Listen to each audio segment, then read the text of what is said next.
Bonjour et bienvenue à nouveau sur le canal. Aujourd'hui, nous voyageons jusqu'à Gdansk, considérée comme l'une des perles de la Baltique et l'une des plus belles villes de Pologne. Et si vous aimez notre vidéo, n'oubliez pas de nous donner like, de vous abonner et d'activer les notifications afin que vous sachiez quand nous avons téléchargé une nouvelle vidéo.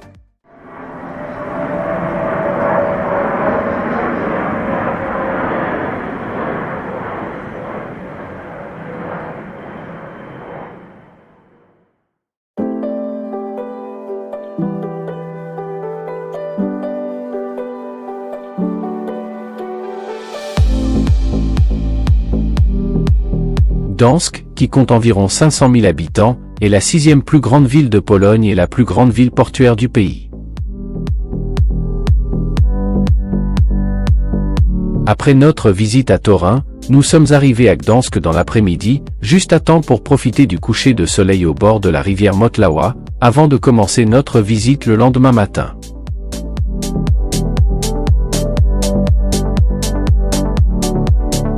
Déjà préparé le lendemain, nous avons commencé notre visite à Gdansk, et depuis le parking, par un pont, nous sommes arrivés sur l'île Olowianka, où nous avons trouvé une grande roue d'où l'on peut profiter d'une belle vue panoramique de la ville. Le nom de la ville en allemand est Danzig, un nom qui était officiel sous le règne de l'ordre teutonique, et à l'époque contemporaine entre 1793 et 1945. Après l'expulsion de l'armée allemande de la ville pendant la Seconde Guerre mondiale, elle est d'abord passée sous l'administration de l'armée rouge, puis a intégré le territoire de la République populaire de Pologne, à laquelle elle a appartenu jusqu'à la chute du rideau de fer dans les années 90, lorsque cet État a changé son nom pour celui de République de Pologne. Nous nous sommes introduits à Gdansk, et le long de la rivière Motlawa, nous avons trouvé ce qu'on appelle le marché aux poissons, où se dresse une tour gothique, la fameuse tour du Cygne, qui servait de contrôle d'accès au port de la rivière. Ici, nous trouvons également un joli carrousel, fabriqué expressément pour Gdansk, dont l'ornementation rend hommage au patrimoine artistique de la ville.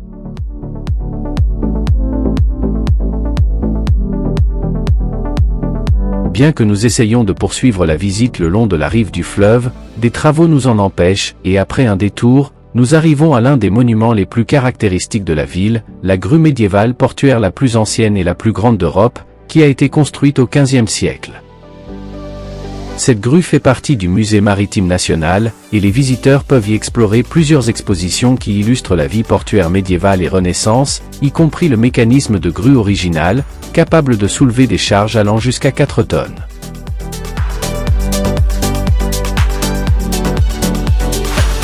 Après la grue, nous poursuivons notre promenade le long de la rivière, et par une petite porte, nous entrons à nouveau dans le centre historique, en direction de l'une des nombreuses places arborées de la ville, où nous rencontrons le musée archéologique, qui se trouve à côté de la porte de Sainte-Marie, donnant accès à l'une des rues les plus célèbres de Gdansk, la rue de l'Ambre, qui se termine près de l'imposante basilique Sainte-Marie.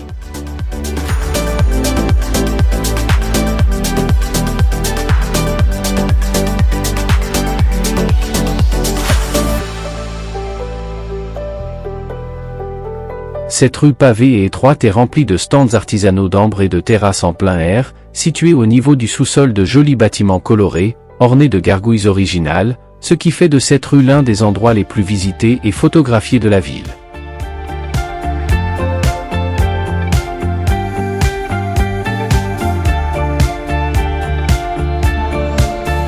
Après avoir profité de la magnifique rue de l'Ambre, dans une rue parallèle, nous avons croisé une procession religieuse, typique d'un pays où plus de 90% de la population se considère catholique, et où près de 70% des habitants affirment que Dieu joue un rôle très important dans leur vie.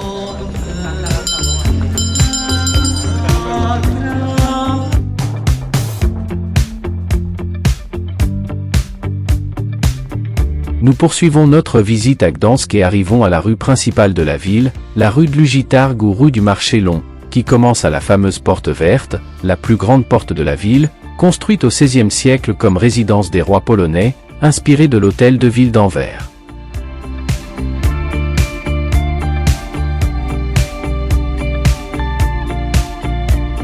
À partir d'ici commence la fameuse route royale, qui se termine à la Porte Dorée à l'autre extrémité de la ville, et au cours de laquelle nous verrons une succession de maisons bourgeoises colorées et magnifiques, appartenant aux marchands les plus riches de la ville. Tout au long du parcours, nous avons rencontré des monuments tels que la Cour d'Arthur, lieu de rencontre des marchands, la Fontaine de Neptune, du XVIIe siècle, qui représente la relation de la ville avec la mer, ou l'hôtel de ville qui abrite le musée d'histoire de la ville. Abandonnant un instant la route principale, nous nous dirigeons vers la basilique Sainte-Marie, qui, comme nous l'avons mentionné, se trouve à une extrémité de la rue de l'Ambre. C'est la plus grande église catholique de Pologne et la plus grande église en brique d'Europe.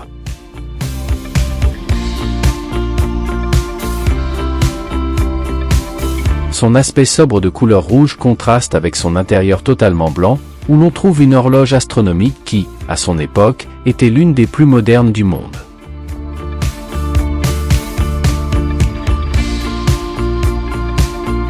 Sa construction a duré 150 ans, étant achevée au XVIe siècle, d'abord comme temple catholique, mais devenant plus tard protestante, et après sa destruction pendant la Seconde Guerre mondiale, elle est redevenue un temple catholique.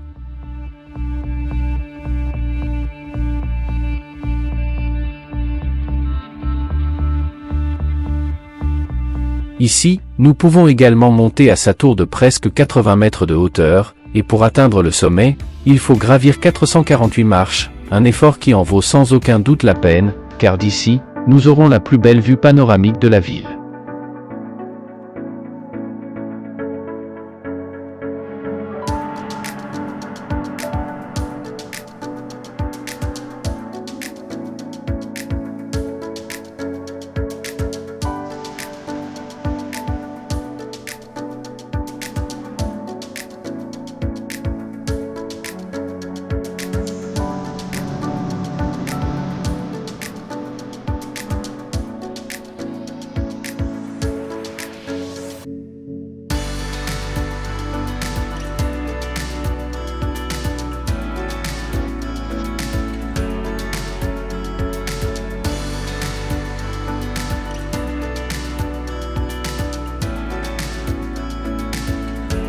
Après le retentissant adieu de la basilique, nous avons continué par la rue Piuna, ou rue de la Bière, remplie de bars aux jolis ornements floraux, où nous avons découvert d'autres lieux tout aussi curieux, comme la galerie de jouets anciens, une collection privée de jouets d'enfants et de matériel scolaire, allant des années 20 jusqu'aux années 80 et 90.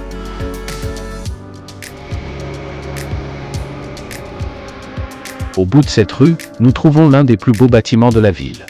Il s'agit de la Grande Armurerie, construite au début du XVIIe siècle dans un style maniériste, servant de dépôt d'armement, en prévision d'une éventuelle guerre avec la Suède, de l'autre côté de la mer Baltique. Nous revenons à nouveau sur la route royale et arrivons au point de départ de celle-ci, où se trouve la Renaissance Porte Dorée, construite au XVIIe siècle sur une précédente porte gothique. En franchissant la Porte Dorée vers l'extérieur, nous découvrons la tour de la prison, construite au XIVe siècle, qui a été utilisée entre les XVIIe et XIXe siècles comme prison et salle de torture.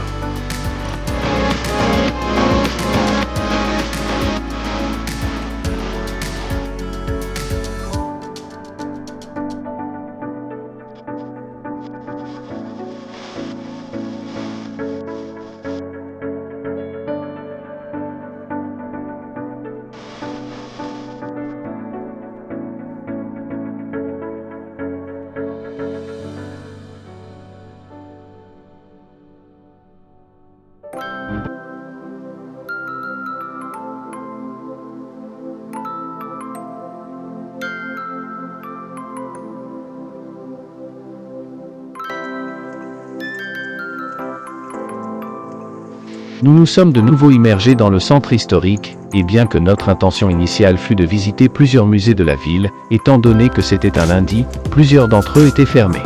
Nous n'avons donc pas pu visiter des musées aussi emblématiques de Gdansk que le musée de l'Ambre, le musée de la Seconde Guerre mondiale ou le Centre européen de la solidarité. Nous avons donc continué à profiter de ces magnifiques rues, jusqu'à ce que nous arrivions à un pont pittoresque appelé le pont de l'Amour, très populaire ces dernières années en raison de la mode des amoureux qui y accrochent des cadenas. C'est également un endroit très photogénique, offrant une vue imprenable sur le moulin du XIVe siècle, dont la silhouette se reflète dans le canal, et où se trouve actuellement le musée de l'Ambre.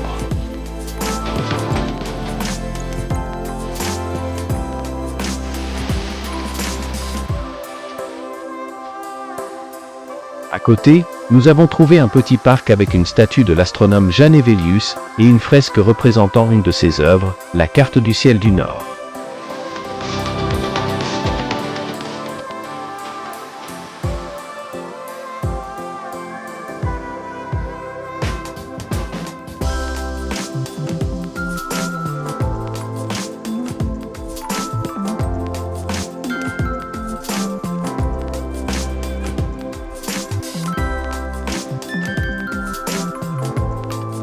Après une petite pause et avoir profité de la bière polonaise, nous avons visité la basilique Sainte-Brigitte, qui abrite dans sa crypte les reliques de la Sainte.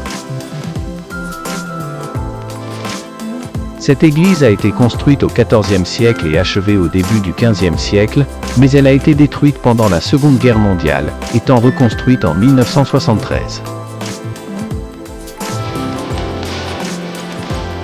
Cette église a gagné en notoriété grâce à une série de grèves organisées par l'industrie navale de Gdansk, qui ont été soutenues par le curé de l'église, transformant celle-ci en un sanctuaire du syndicat.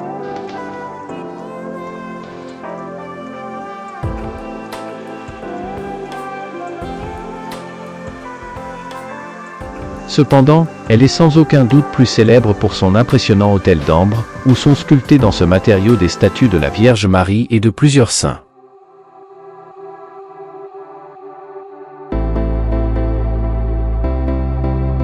En poursuivant notre promenade, nous sommes arrivés à d'autres endroits que nous voulions visiter mais qui étaient également fermés, le musée des Postes.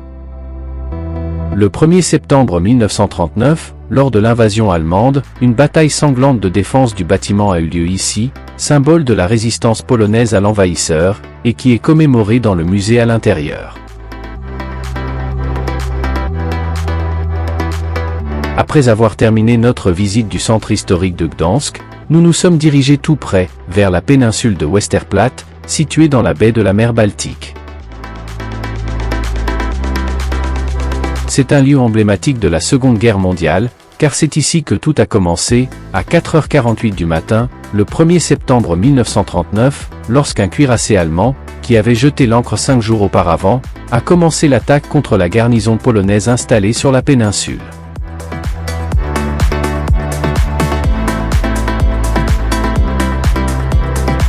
Bien que les plans initiaux de l'armée allemande prévoyaient que la garnison tiendrait environ 12 heures jusqu'à l'arrivée de renforts, les 180 soldats polonais ont héroïquement résisté aux forces allemandes, nettement supérieures, pendant 6 jours, jusqu'au 7 septembre, lorsque les soldats polonais, à court de munitions et de nourriture, ont hissé le drapeau blanc.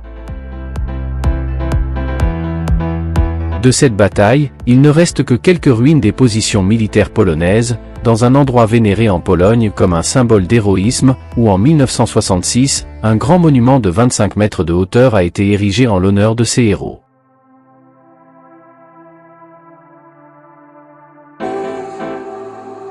Et dans ce lieu historique et emblématique, au bord de la mer Baltique, nous avons terminé notre visite de la magnifique ville de Gdansk, et nous nous dirigeons à nouveau vers l'intérieur du pays.